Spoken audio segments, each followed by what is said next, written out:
মাছির উপদ্রবে অতিষ্ঠ ৬টি গ্রাম। খাবার খেতে বসলে পাতে পড়ছে মাছি।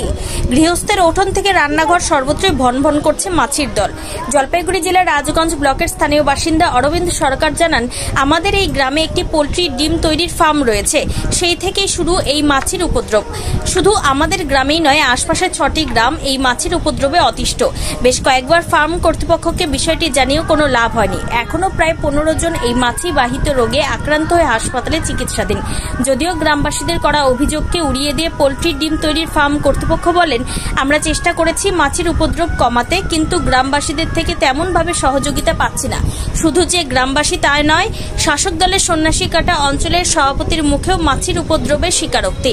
এই প্রসঙ্গে তৃণমূল কংগ্রেস অঞ্চল সভাপতি রওশন হাবিব জানান, আমরাও চাপ দিয়েছি ফার্ম কর্তৃপক্ষকে, কারণ মাছি থেকে অসুখ ছড়াবে। পাতলা পায়খানা, বমি।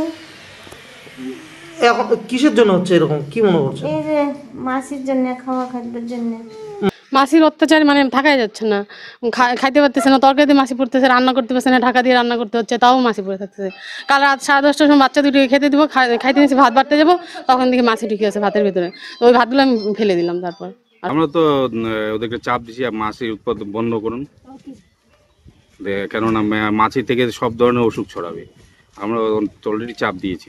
এটা অস্বীকার করার কোনো জায়গা নেই, কিন্তু এখানে গ্রামবাসীরা যদি আমাদের সহযোগিতা করে তাহলে 6-7 দিনের মধ্যে এটা কন্ট্রোল করা সম্ভব আছে। আমরা মাছি সম্বন্ধে যা জানি, এটি একটি অত্যন্ত বিপজ্জনক যান্ত্রিক এবং বায়োলজিক্যাল বা জৈবিক ভেক্টর হিসেবে আমাদের কাছে পরিচিত।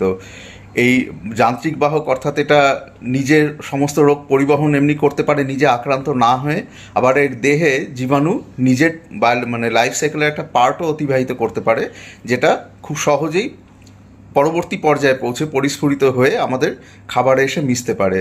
মাছি বিপজ্জনক এই কারণে যে এটা যেমন